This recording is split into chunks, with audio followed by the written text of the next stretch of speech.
welcome to another edition of Long Beach Treasures. I'm your host, Harvey Keller. As you may or may not know, Long Beach has 15 historical districts. The latest one that was recently added was Belmont Heights. The largest is California Heights, and one of the smaller one is Wilton Street, and that's where I am today. Wilton Street runs between Termino on the east and Grand on the west. And joining me today is Jackie Dodge. She's one of the homeowners here. Welcome, Jackie, and thank you for joining me. Thank you, Harvey. I'm anxious to have you see our homes on Wilton. And I'm sure many people in Long Beach will recognize you as a former educator and principal in Long Beach, as well as your husband. That's right, and I'm gladly retired, and that's wonderful, too. And I am, too, after 30 years at Warren High School in Downey. Then we have a lot in common. We do. Your street is beautiful. Now, what period were these homes built? I believe 1924. And it just runs one block, and there's a house on Termino and one on Grand. Other than that, it's just the one block that's right. Historic. That's right. And the house that we're standing in front of here, the yard won a Jewel of the Neighborhood Award? Yes, that was given last month to this family here, and it's a real treasure for our street. We think it's very pretty. And these homes are all Spanish colonial mission revival, and they were all built by the same builder in 1924. I think that's correct. All right, well, let's go across the street and look at some of the other homes here on the historic Wilton Street. Harvey, before we go, I'd like to explain back here to the left, the two houses were somewhat, when redone, were somewhat done alike, and that made it look such a larger corner for this, and we were grateful for that, and they've done a fine job with it. And makes it look like a little hacienda. It does that. All right, let's go across the street and we'll check out some of the other parts of the neighborhood.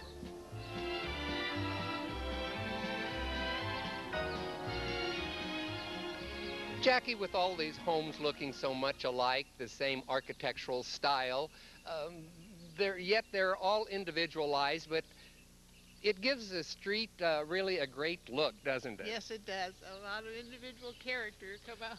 And I see here's another one of your neighbors up here. This is Chris. Chris, come on down. Good morning. I noticed that you're doing some construction in the back. This is Chris Glazer. Yes. I'm Harvey Keller. Welcome to Long Beach Treasures. Nice to meet you. What are you doing? Well, we moved to Wilton Street about 5 years ago, and we were renting a house across the street. And our intention was not to stay there for a long time, but as a temporary thing. But it turned out that we loved the street so much and the people that we stayed here, and we were looking for a house to buy, but we just hated to move. So this house came for sale, and although it was a little bit smaller than what we were looking for, we went to the city and we did our research and found out that although it's a historical society or historical district, we could add an addition and all of that, keeping with the same plan of the original homes. So our first phase in this project was to build a new garage, an oversized garage in the back. And I notice it's conforming to the same architectural style as the home. Right. What we did is we had the architect mirror the front of the house so that it would carry that same design and architectural style back to that structure. Mm-hmm. And our next phase, and we're still working with the architect on this and with the historical district people, is to build the house out back and also to put a second story with a master suite on it. So we have to go back to the architect and get everything fine-tuned and go back and get approval from the city, but it's been preliminarily approved, so we're real happy about it. Well, good. When it's finished, we'll come back and revisit you. That sounds great. Thanks for joining us. Okay, thank you. Nice neighbors. Jackie, let's walk down and see your house now.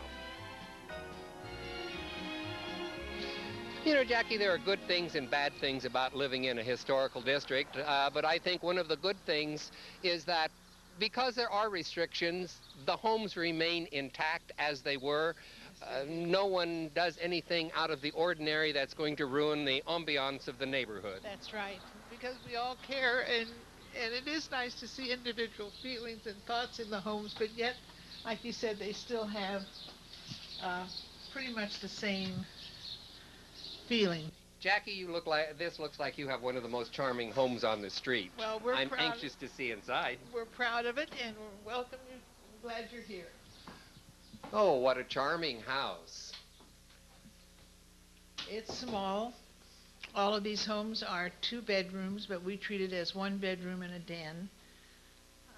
Um, This is your den over here? our den is here, and believe it or not, this is where we spend most of our time. We have our computer. We don't have room for a large computer, so we use and work out of a lap. Are the ceilings original? The ceilings my husband did. Oh, they're beautiful. He made this one, and the purpose was to cover the old cracked ceilings, and that's exactly what we did. Ah. He put up 3/4-inch plywood and then did the molding. And each one is a little different. The living room and dining room, as we'll see, is the same textured type that they had in those days, and ours were cracking and leaking, and so we had to. Let's go out and check out the dining room.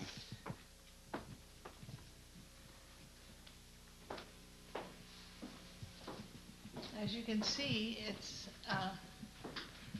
pretty compact. We have everything that we want right here. We can close the door and take a nice vacation or whatever and not have to worry so terribly much. A lot of built-ins from the 20s, aren't there? Exactly, and we were so thankful. This home we purchased it actually from the man that had it willed to him, and it was only lived in by the original owner in 1924 and on. And her daughter was blind, so you can imagine that there were things that just were not taken care of. We call it a proper-upper instead of a fixer-upper, but we've had fun fixing it up and changing. And you've lived here how long? 22 years. 22 years. So we did it in about 8 years out the way we wanted it, and then we sort of redid some things this past month just because it was getting time to look at things again. Well, the kitchen's always an important place. Let's go check out the kitchen. Then we'll come back if you'd like to and look at the bathroom. Oh, we can pick that up before we go into the kitchen. Yeah. The bathroom was fun. It was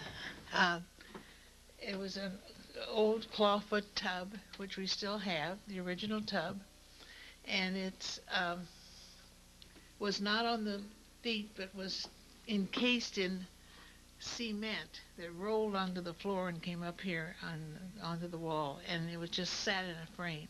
So we got the feet down at an old junkyard down here on Anaheim a long time ago, and our Ottoman prints we are very proud of, and they seem to go in the decor. And then again, the bedroom was not meant to be anything but a bedroom because it just was too small to make into any kind of a sitting room or whatever. And then my husband built the extra closet space and my dressing table, which is very handy. Yeah, for how me. nice. Those are the things that you find yourself doing because you need the room and you need the space, and it just works out real well for me. Were you the interior decorator also? Well, my husband and I, yes. You did a beautiful job. Well, thank you. We enjoy doing things like that, and it's just kind of fun. I love fixing up old homes. I do too. Mine was built in 1918, and it seems like every time I do one thing, I have to do 10 things That's to make it. the one thing look good. Right. That's exactly right. All right, we're going to the kitchen now? Yes. And I love to cook, as you can tell by looking at me. I enjoy cooking, and we love our kitchen. It's sort of special to us. Well, you have a tin ceiling. Yes, my husband did that also. And of course, we used the dies from a catalog in 1886, I believe. And they design it for you, and then you just put it up yourself. Now, I assume that the cupboards are original. These cupboards are original. There was a broom closet there. This stove was, not this stove, a stove was sitting here facing that way. There was a breakfast nook there. Her hot water heater was around the corner on a stand. and we took the little breakfast table, and it's out back on our patio now. We've used it all these years. And then my husband made these to go along with the remaining ones that were alike, because we needed more space. We kept the old egg drawer that has the slats for the cool air to come up through. Oh. We kept the ironing board that's built in, and that's real handy because you wouldn't have a place to store an ironing board. As we were walking down the street, it looked like you have quite large backyards. Can we take a peek? Please do. We love gardening as well as cooking and traveling.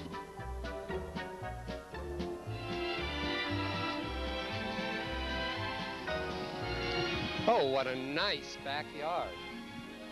Well, like I said, we love gardening and we love having friends over. We've had as many as 100 here in the backyard for a party, and we've had small groups and sit-down teas and all of that, so it's fun. I see your husband over there. I'm going to call him over so we can see Steve, because I have to ask him a question.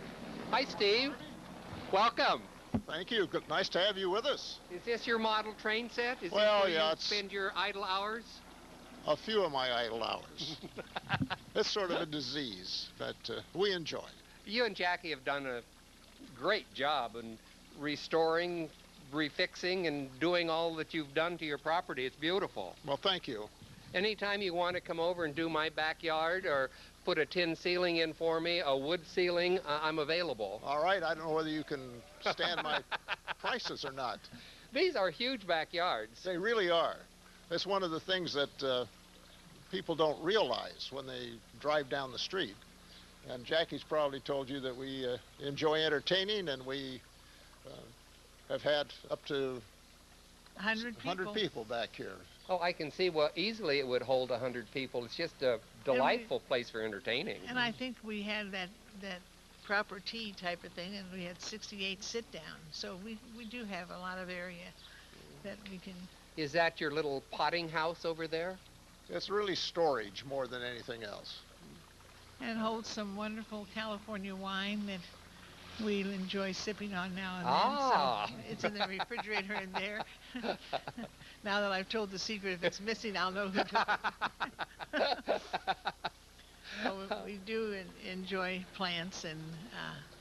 And it shows, too. Yeah, well, thank you. And of course, we have a master of the house, our parrot, and he enjoys also. You might want to know that as John films some of the track, the house and the little shed over here, which are just the beginning of what he wants to do, were built by scratch from Steve. He does it rather than buying a kit. He builds it all by using. I noticed, is this a fish pond? Yeah, we have 3 koi currently down in there. The cover on there is hopefully to prevent problems from birds or other animals.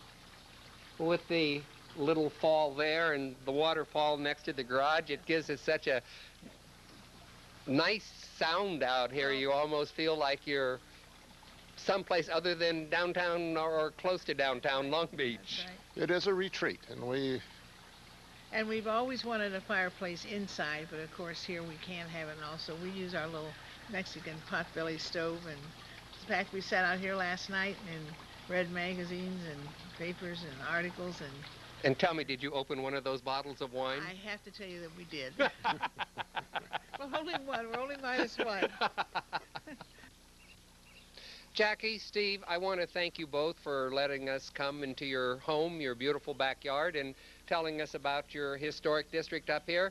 Thank you so much. Thank you for being with us. We're delighted that you were able to. Thanks, Jackie. We thank you. And don't go away, because we'll be right back with more Long Beach Treasures.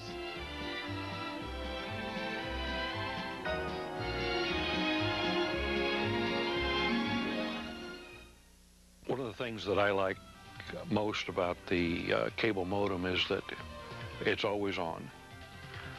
I don't have to dial up and compared to the dial-up, it's infinitely faster. Time is not a factor when you want to download something. The customer service with Charter has been very good. Every problem that I've ever had has been addressed quickly with no frustration. Hello, welcome back. I'm Harvey Keller, and this is Long Beach Treasures. Now we're going to be visiting something very, very special. This is the Earl Burns Miller Japanese Garden right here on the campus of the California State University here at Long Beach. And joining me now is Allison Redfoot, who is the education coordinator. Allison, thank you so much for joining me today, and take me on a tour of your beautiful gardens. My pleasure. Thank you for coming. Now, this has been here for how long? We've just finished celebrating our 20th anniversary, and we're moving on to our 21st year here in Long Beach. You know, it's really hard to believe that this beautiful, serene location sits in the middle of the campus. It really is a treasure for the campus and the community at large here in Long Beach. And we've been trying for some time now to get the word out to the local community so that people would be more aware that the garden is here. And I think we're being successful. We have a number of community events, as well as over 5,000 school children that come through on school tours every year. Oh, great. I graduated from the university here, but I guess when I graduated, this wasn't here. Earl Burns Miller, where does the name come from? Well, Earl Burns Miller was a very successful businessman and here in Long Beach, and fortunately he was a philanthropist as well, as was his wife. You may be familiar with the Miller Children's Hospital. Oh, absolutely. And there's also the Miller Room in the public library, the downtown branch, and they were involved in other endeavors, including this garden. Lorraine Miller Collins dedicated this garden to her husband after he'd passed away. What a great remembrance, isn't it? Yes. Now, I noticed the vegetation here. Would this be typical of a Japanese garden? Well, because we're here in Southern California, of course it is a combination of some Japanese gardening principles from Japan and a mix with the local trees, plants, and some special needs of this public site. Mr. Ed Lovell is the designer, designed this garden for us. He was the master landscape architect for the entire campus as well. Oh. I love this tree. It reminds me of the old weeping willows we used to have back in Colorado, but they look a little different. Yeah, this is a Chinese weeping willow. We have 3 of them in the garden, and they're very popular. They make that nice cascade with their branches, and we have over 200 weddings and receptions here a year. Wow. And as well as other business functions, tea and tours, all different kinds of things. Whatever you're interested in, our special events coordinator is able to schedule that for you. What a great place just to come, sit, relax, maybe read a book. Absolutely. I noticed the sign out there said no food, so we can't bring a sandwich. Right. We have a lot of plants in here that need special care, and we found that the food brings in the ants and different things like that.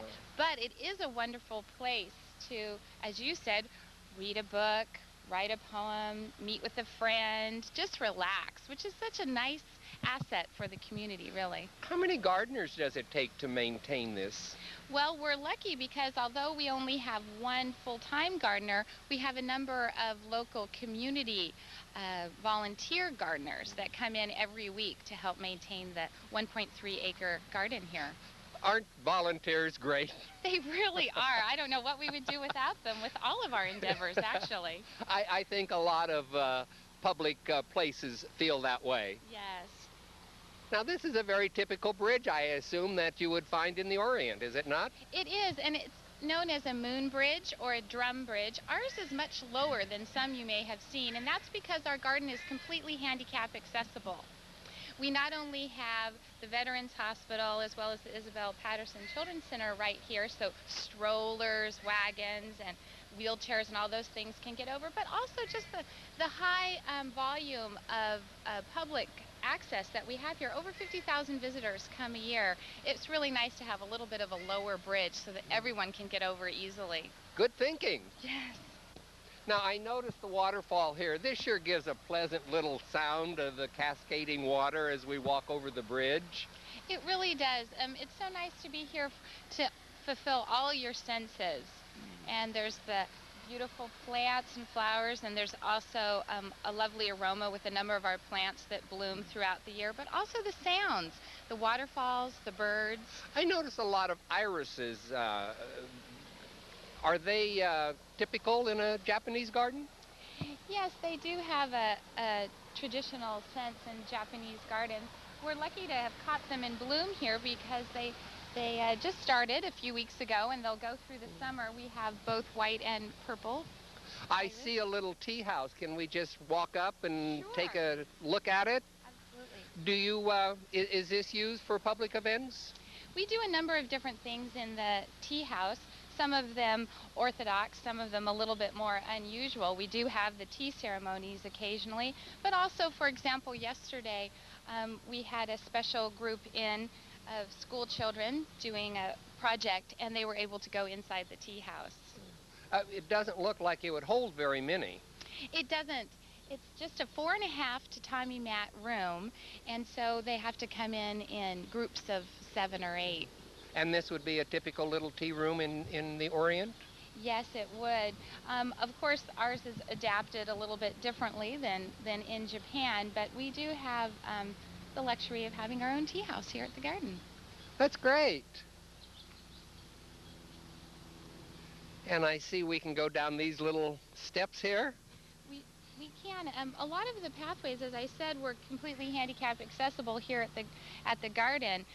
Don't have this sort of unevenness to them because we want everyone to be able to access each route. So if you're unable to make your way down these stone steps, you can go back around that way. But since we're young and able, we'll go. Right. Okay.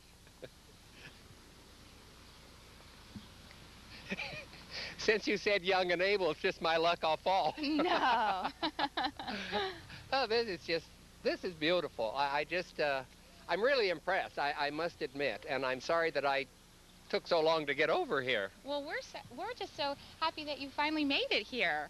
We hope other people will join you in your discovery. Well, just to look around at the different textures, the different colors of greenery and burgundies and the flowers, it's spectacular. And I think it strikes a lot of people that way, and once they find it, they don't let it go. They come back again and again, and we have a number of different opportunities to come to the garden, whether it's during our public hours, which are Tuesday through Friday from 8 a.m. to 3:30 p.m., or Sunday from 12 noon to 4 p.m., but we also have special events. Now, if I would come up here during regular visiting hours, do you ever have docent-led tours?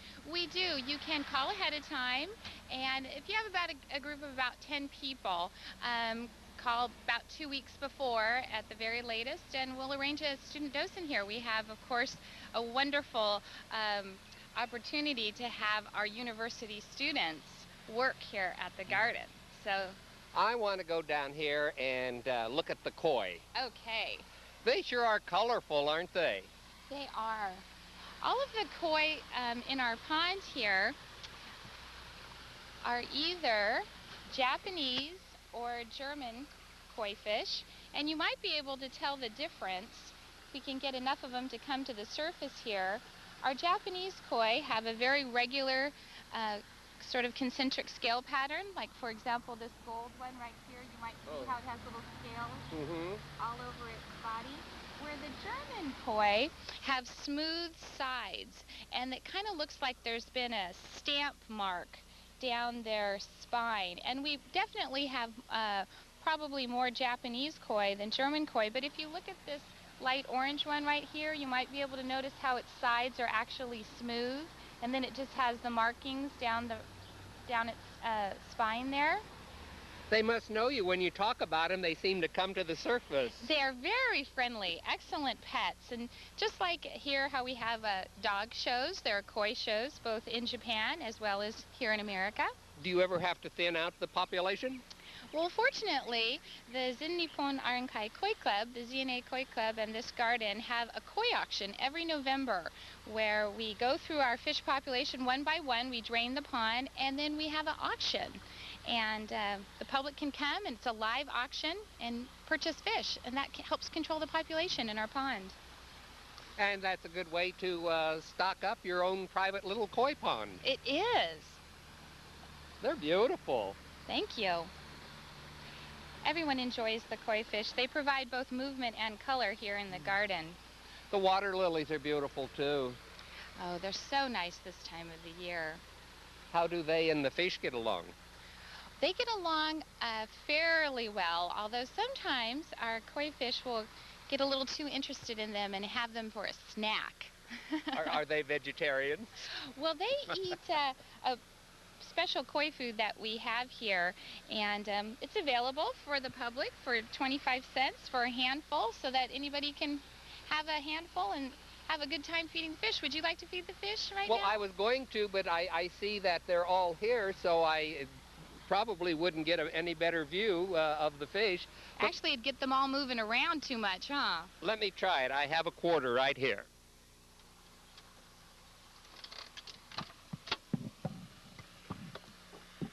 Just throw it in? Yes. Here, guys. Oh. Wow.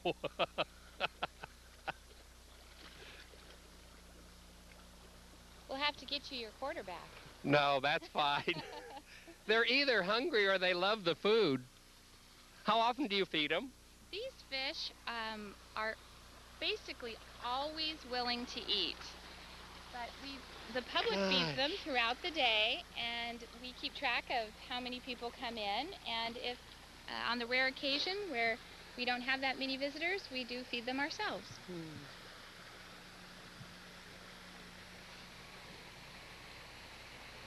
I don't know. If we throw it out further, will they go? They sure will. They'll follow wherever the food is.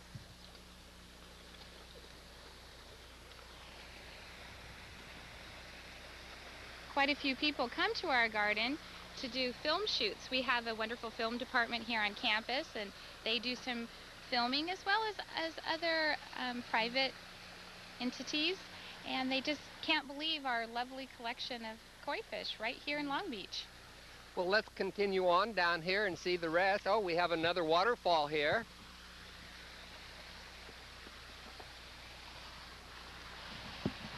I love waterfalls. I don't know why, but I just think the sound is so soothing.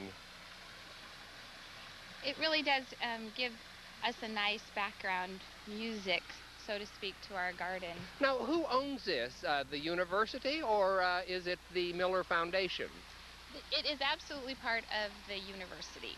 It is. Mm-hmm.